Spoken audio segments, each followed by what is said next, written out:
энд их байна. Зохион байгуулалтын консульс гэхлээр бүгд л яг өөрийнхөө хүсэн хүлээсэн тэр наадмын зохион байгуулалтаас сэтгэл хангалуун биш үү? Тэгэхээр яг түүнээс гадна таны хувьд бол яг энэ нутгийн уугуулгөө ижээ аавнаас илгээл дээр иржсэн илгээлтийн эзтэй гэж сонсон. Та энэ түүхээсээ багахан наснаасаа дурсаад нэг яриач.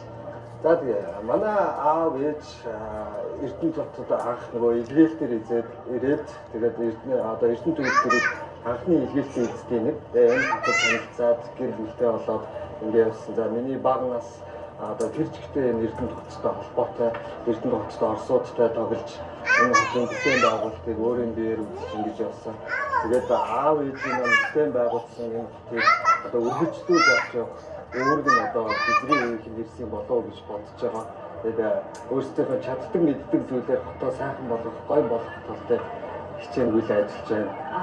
Ялангуяа энэ баяр наадмын үеэр бол дэвшилтэй технологиудыг их ашиглаж байна шүү дээ. Сая гэхэд чинь чиргэн засаг дээр дрон ашиглалаа. За мөн яг энэ зохион байгуулалтын хүрээнд бас E24 гэдэг аппликейшнийг ашиглаад байна шүү дээ. Энэ систем нь яг яаж ажилладаг, юун дээр гочтон тулгуурлаж ямар зохион байгуулалтыг хийж байна? Энэ тал дээр та бас дэлгэрэнгүй сайхан мэдээлэл өгөөч.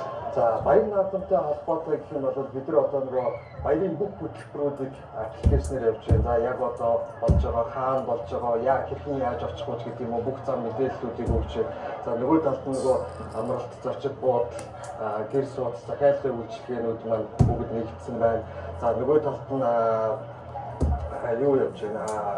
Зогсоол нөгөө мэдээж бол маш олон хүний төвлөрөлөөс учраас бид нөгөө зогсоол хаана ямар зогсоол байгаа, тэнд хэдэн машины суулцаа байгаа, хаавар явуулсан чинь байх уу гэх мэтчлэн бүх мэдээллүүдийг хүргээд явж байна. За бидний нөгөө үндсэн хийдэг ажил буюу нийтдээ 80 гаруй байгууллага хаваад бүтээгдэхүүн үйлчлэгээг шууд захиалаад хүргэхэд бэлэн энэ цаана ажиллаж байна. Ингээд үндсэндээ нөгөө Эрдэнэ хотын одоо технологи төр суурьсан экосистемийг бий болгохыг хичээсэн. Өөрөөр жуулчид бол энэ ирээд ялангуяа гадны хүмүүс ч гэсэн дээр энэ аппликейшнаар дамжуулаад өчтөржийн үйлчлэгийг авах боломжтой байх юм байна. Орон нутгаас ирж байгаа хүмүүс ч гэсэн яг баяр наадмын зориод ирж байгаа бол санаа зовхгүй яг хаана юу байгааг мэдгүй байна гэж санаа зовхгүй авч байгаа юм шүү дээ. Тэ одоо манай дээр ингээ автоглоцыг за энэ тусламжуудыг хаанаас авах гэдэг юм уу? Эрдэнэ хотод огц ирж үзээгүй хүмүүс ирээд нэг аппликейшнаар бүгдийг авахын боломжийг бүрдүүлэх гэж байна.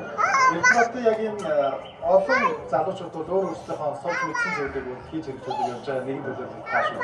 Яг энэ захин хөгжилтөөр өөр бас онцлог хөгжлүүд юу байна, жишээнүүд юу байна гэдэг та ярил. Бүгд зүйлсүүд одоо гар утас руу шилжээд их хялбар болоод байна шүү дээ. Манайх захин манай Эрдэнэ хот гэдэг статус дотор бол энэ тэр тусмаа мэдээллийн технологиор шийдвэрлсэн юм экосистемийн асуудал бол хотыг төлөөлөх маш чухал үүрэгтэй орчин цагт ингэж оролцож байгаа. Тэгээд